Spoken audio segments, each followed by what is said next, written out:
Hello everyone, let me discuss line by line explanation of Milton Paradise, Lost Book 1. From lines 221 to 270 in this audiobook, and here I am Anurada, Assistant Professor of English from KCW Coimbatore. Let me introduce the characters in this poem. 1. Satan. He is the main speaker, and he is considered to be the defiant leader of the fallen angels of the hell. 2. God, the Almighty. He could be mentioned as the supreme ruler of the universe who caused the Satan's fall. 3. Beelzebub. Audience of Satan's speech and considered to close companion. 4. Fallen angels. They all referred to collectively as comrades who FLL with Satan. Line by line explanation. Line 1. Is this the region, this the soil, the clime? Here the Satan looks around hell in shock and disbelief, asking, is this really the place, the land, the climate where they now must live? Line 2. Said then the lost archangel, this the seat. To explain that the lost archangel, Satan, asks whether this horrible place is now the throne or dwelling assigned to them. Line 3. That we must change for heaven, this mournful gloom. Here in this line Satan asks if they truly must exchange heaven for this sorrowful darkness. Line 4. For that celestial light? Thereby the Satan contrasts the gloomy darkness of hell with the bright, divine light of heaven they have lost. Line 5. Be it so, since he, Satan, resigns himself to the situation, so be it. Line 6. Who now is sovereign can dispose and bid, and what shall be right? The Satan bitterly acknowledges that God, the sovereign, has the authority to decide what is right and how things should be. Line 7. Farthest from him is best. In this line Satan claims that the farther he is from God, the better. Line 8. Whom reason hath equalled, force hath made supreme, and above his equals. In this line, he argues that by reason he was equal to God, but force, God's power, made God superior, showing Satan's pride and refusal to accept divine authority. Line 9. Farewell happy fields, and where joy forever dwells.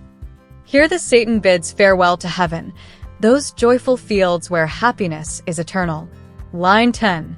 Hail horrors, hail and infernal world, and thou profoundest hell. In this line, he greets the horrors of hell and the deep, infernal world with a kind of defiant welcome. Line 11. Receive thy new possessor.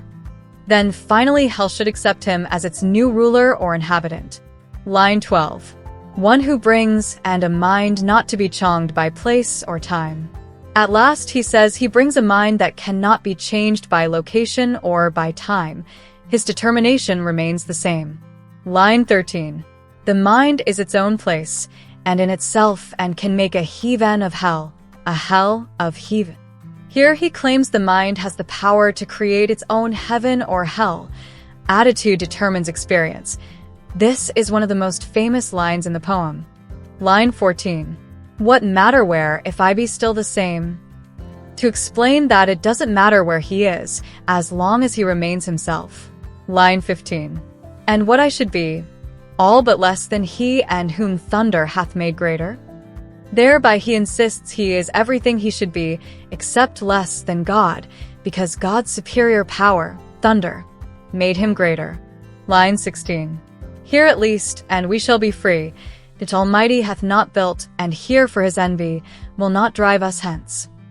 To explain that in hell they will at least be free. God did not build hell, and therefore will not banish them from it.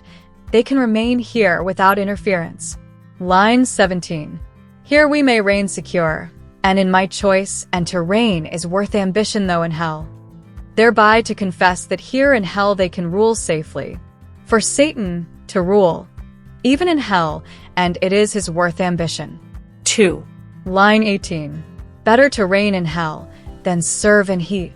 In this line Satan's famous declaration, it is better to be a ruler in a terrible place than a servant in a glorious one. Line 19. But wherefore let we then our faithful friends? Thereby he questions why they are neglecting their loyal followers.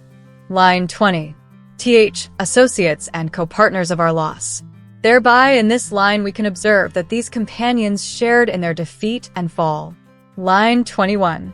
Lie thus astonished on t'oblivious pool. Hereby all of the Satan followers lie unconscious on the oblivious pool, the lake of fire, stunned and unaware. Line 22. And call them not to share with us their part, and in this unhappy mansion.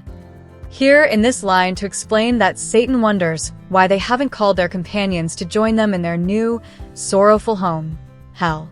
Line 23. Or once more, and with rallied arms to try what may be yet and regained in heaven, or what more lost in hell? Finally, Satan suggests gathering their forces again, either to attempt to regain something in heaven or to find out what additional losses or opportunities hell may offer.